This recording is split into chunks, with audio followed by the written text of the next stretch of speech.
la guerre en Ukraine se poursuit, le peuple russe est toujours agressif, à un degré inimaginable, qu'on a du mal à comprendre, et j'ai voulu, après Z comme zombie, continuer l'exploration de cette psyché qui, en fait, est pour moi la racine principale du mal que les Russes font en Ukraine. La grande question qui, moi, m'obsède depuis plus d'1 an et demi que dure cette guerre, c'est qu'est-ce que c'est le peuple russe et pourquoi il accepte qu'en son nom soient commis des crimes de guerre en série, qu'en son nom des gens soient comme ça massacrés, etc.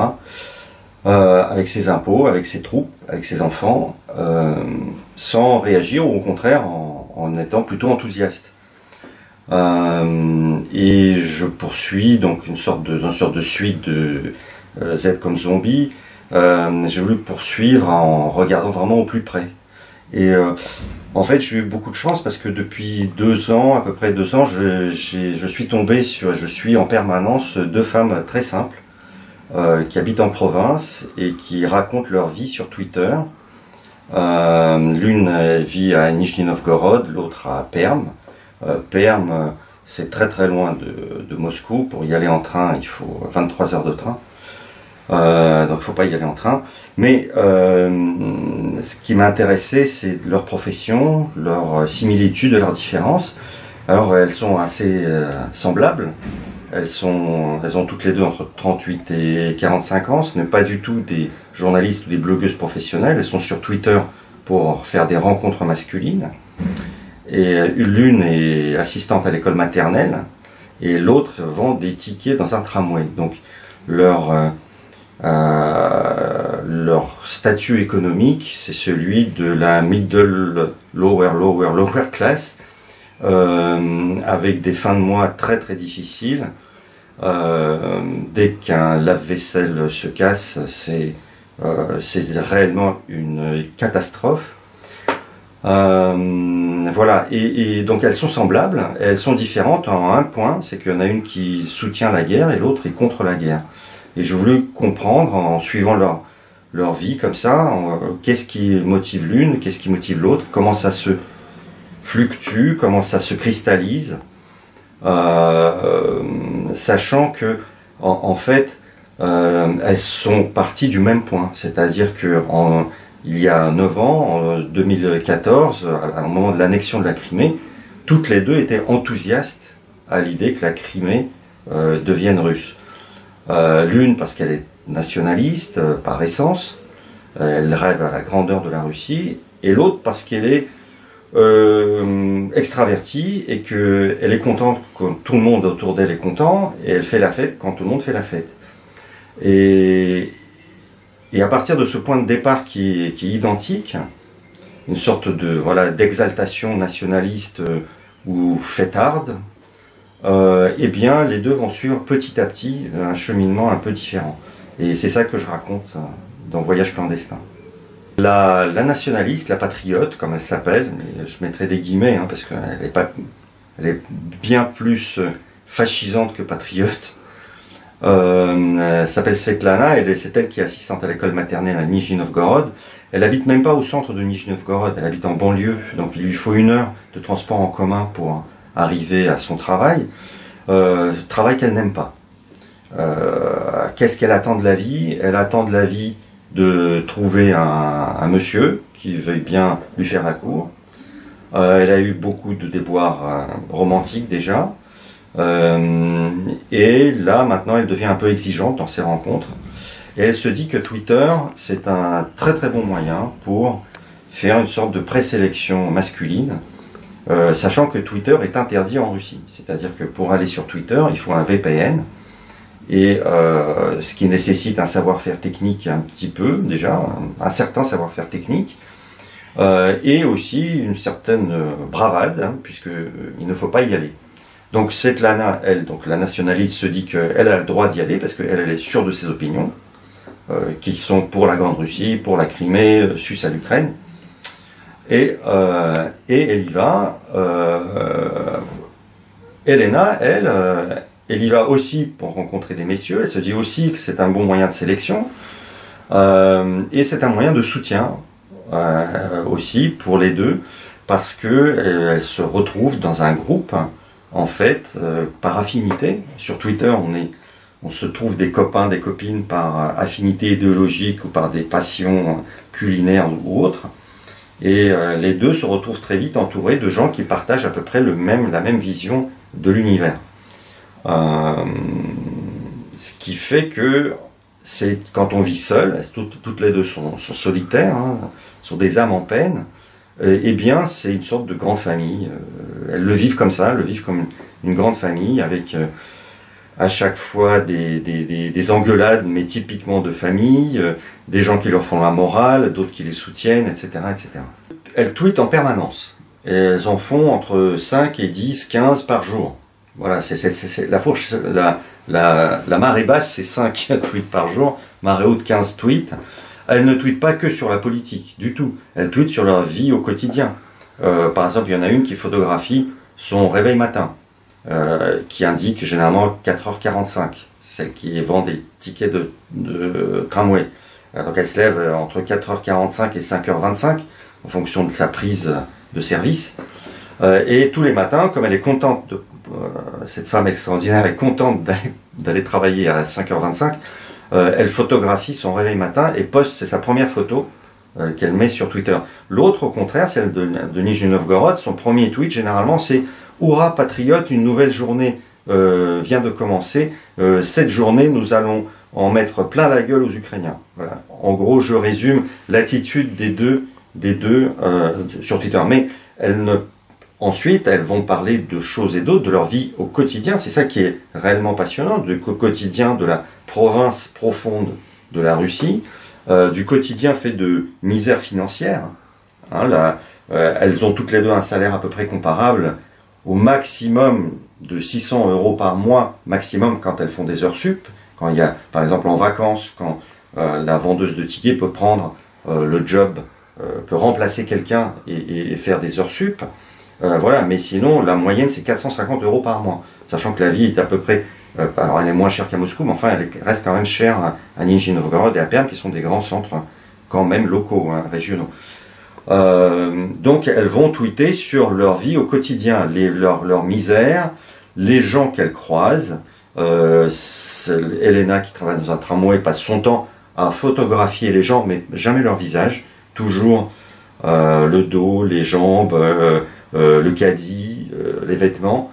Et généralement, il y a un petit commentaire du style « Oui, ce papy me demande s'il peut voyager sans payer. » Je lui dis oui, je lui dis non.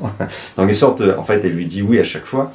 C'est une personne qui est en empathie avec les gens qu'elle transporte dans son tramway. Elle est en empathie et en même temps, elle est effarée parce que à chaque fois, chaque jour, elle constate que dans son tramway, 100% des gens, même pas 90%, mais 100% des Russes sont pour la guerre en Ukraine. Et donc elle évite d'en parler, évidemment. Des fois, elle ne peut pas se retenir, mais voilà. Et chaque journée se termine par une sorte de lamentation de cet état, de cette lobotomisation de la population russe. Voilà. Svetlana, elle aussi parle de sa vie au quotidien, elle parle des rencontres masculines qu'elle fait, qu'elle aimerait faire, elle parle de son idéal, de son nid, de sa décoration d'intérieur, qu'est-ce qu'elle y mettrait, etc. Mais périodiquement, elle bascule dans le registre de la Grande Russie, de l'horrible Occident, alors, c'est assez intéressant, c'était quand même passionnant de suivre l'évolution de ce discours sur 1 an et demi de guerre. C'est-à-dire qu'au départ, en février 22, Svetlana dit nous sommes là pour apporter la paix, nous ne frappons que des missiles militaires, et d'ailleurs, tout ce qu'on veut, c'est qu'ils se rendent, qu'ils déposent les armes, et ça sera la paix, la Pax Russicana, je ne sais pas si on peut... voilà, le monde russe, comme elle l'appelle. Le monde russe va montrer sa noblesse. Elle est persuadée d'ailleurs que le soldat russe est une sorte de chevalier au sens samouraï du terme, au sens noble du terme, honneur, et que il est là pour aider l'opprimé, sauver l'enfant, voilà. Au fur et à mesure que dure la guerre, au fur et à mesure qu'il y a quand même des crimes qui sont commis et qui sont visibles, elle les voit. Elle essaye tantôt de ne pas les voir, mais elle les voit quand même. Elle essaie de leur trouver des justifications. Et au fur et à mesure de ces justifications, elle n'est pas idiote, eh bien elle va se radicaliser parce qu'elle n'arrive pas à les justifier. Et c'est ce cheminement-là qui est assez passionnant, cette glissade vers le mal assumé. Voilà. Quant à Elena, au contraire, c'est le début, le déclenchement de la guerre. Pour elle, c'est une horreur absolue. C'est ses craintes qui se réalisent, et elle essaie, elle a bon espoir que, en fait, autour d'elle, les Russes autour d'elle vont plutôt s'opposer à la guerre, ou au moins, comme on faisait au temps brejnevien, hein, on faisait semblant d'être communiste, mais en réalité, on riait sous cape. Elle a l'espoir que les Russes vont au moins avoir cette attitude-là, et bien pas du tout. Donc elle est déçue, voilà, au quotidien de cette attitude de masse morne, agressive. C'est cette agressivité des Russes qui la surprend de plus en plus. Voilà. Et les deux, Svetlana et Elena, petit à petit, se radicalisent, si on veut, dans leurs opinions. C'est des femmes très simples, très simples. C'est pour ça que ça m'intéressait. C'est des phrases sur Twitter, c'est des phrases très courtes. Il faut dire ce qu'on veut dire en quelques mots, en négligeant l'orthographe, la grammaire, etc. Et elles vident leur sac avec cette spontanéité, cette sincérité qui est vraiment fascinante. Voilà, et c'est ça que je voulais raconter. Elle tweet beaucoup, donc entre 5 et 15 tweets par jour. Et impossible de prendre des notes, ça va trop vite. Donc j'ai juste constitué un historique de leurs tweets et que je consultais régulièrement. Et puis de toute façon, je commençais ma journée avec elles. Je me levais avec elles, je me couchais avec elles. Donc je regardais exactement ce qu'elles ont vécu au jour le jour. Tout simplement parce que c'est comme avoir une webcam secrète cachée dans le quotidien des gens. C'est quelque chose d'assez incroyablement fascinant, sachant que c'est des Russes de province. Aujourd'hui, aucun intellectuel russe, et quand je pèse mes mots, aucun intellectuel russe, ou occidental d'ailleurs, ne s'intéresse aux Russes de province, au peuple dans sa plus simple expression. Voilà. On parle beaucoup des opposants, on parle beaucoup de l'intelligentsia moscovite, on parle avec des journalistes, des blogueurs, etc. Personne ne s'intéresse à Elena et Svetlana. Voilà. Et déjà ça, pour moi, c'était importantissime, parce que c'est la clé de cette guerre. Les deux femmes ne sont pas représentatives, sachant que la Svetlana, celle qui est pro-Poutine, celle qui est pro-guerre, représente 70% des Russes. Les anti-guerres sont ultra minoritaires en Russie aujourd'hui, dans le peuple, surtout en province. Donc c'est pas du tout à égalité, mais j'ai voulu dans le livre faire ce cheminement parallèle, parce que j'ai trouvé absolument remarquable que cette femme très simple, Elena, arrive à trouver en elle et à cultiver justement ce qui fait le sel de l'humanité, de l'humanisme, avec des mots très simples, avec des attitudes très simples, sachant que pour elle la vie, encore une fois économiquement, est ultra difficile. Eh bien ça ne l'empêche pas, de préserver, de chercher à préserver ce côté-là chez elle. Donc je les mets à égalité. Dans la réalité, non. Et donc pour l'instant, je suis pessimiste sur l'évolution du peuple russe, mais optimiste sur l'issue de la guerre. C'est-à-dire que je pense que c'est suite à une défaite que je souhaite, que j'appelle de mes voeux, une défaite humiliante de la Russie en Ukraine, que petit à petit, le peuple russe peut changer son regard. Déjà perdre cette grandiloquence des impérialistes agressives, qui fait que on préfère avoir un beau char qui menace son voisin plutôt que sauver son propre enfant qu'on envoie à la guerre. Bon, et pour l'instant, je constate que quand même cette épopée en Ukraine est de fait une humiliation au quotidien de la Russie.